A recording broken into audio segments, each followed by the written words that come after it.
Hi, I'm Kenya Christian, guest community artist located in Springdale. I've been making art for 35 years. I usually make art using watercolors, acrylics, enamels, and oils. Today, I'm going to show you how to create your own artwork inspired by Jean Quick2See Smith using the materials in your kit.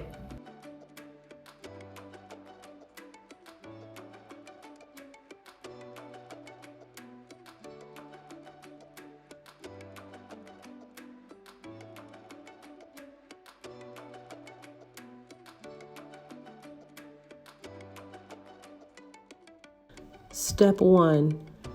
Think of a situation when what you were feeling wasn't the expression on your face or how you acted in that situation.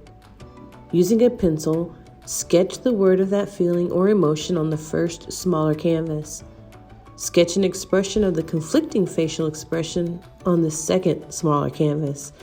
Feel free to look in a mirror for inspiration for the facial expression. You might choose to outline the words you picked to help to stay in the lines and to imagine the canvases together. You may choose to imagine yours together or separately. Step 2. Place dabs of paint from the bottles onto the paint palette and then add extra dabs of color and blend together to get the colors that you want or find interesting. Use the paint to fill in the letters or trace the word you sketched. Allow 5 minutes or until the paint is tacky to touch. Use the tissue paper to veil your words, lightly covering them, or you could use it later to veil your facial expression. You might need to use a little water on your sponge brush to make sure it sticks down. Be patient. If you try and use the paper over the markers, it won't stick, and it will run your colors together. Step 3. While that work is drying, start on the second canvas, your facial expression and the background. The background could be a landscape or a place you've been, or maybe it's additional faces, other objects, or simply just your favorite colors. Tips. Think about how you'll title your work while sketching. It will help you to decide how to fill in the background around your facial expression. You can use as many or as few words as you'd like. Use them to add to your work. Step 4. Use the acrylic paints and markers to fill in your expression and the background. Markers can be used to simply color in an area, or you might experiment with using a small amount of water on your brush to diffuse the color, just as when using watercolor paint.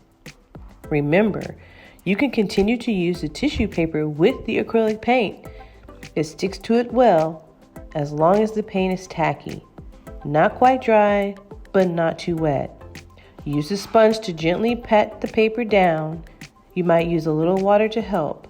Just dip the tip of the sponge into the water and wipe the excess away onto a paper towel, similar to the easel brush. Step 5. Leave it to dry, then use a metallic paint or dark color markers to accent or highlight areas of your work that you want the viewer to see. Step 6. Add your title to your artwork so that it's part of your completed work. You are not limited on the number of words or expressions in your work.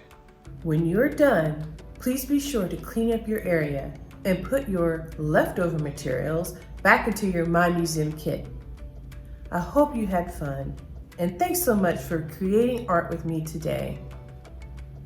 With an adult's permission, take a photo or video of your finished artwork and post it to social media using the hashtag MyMuseumKit.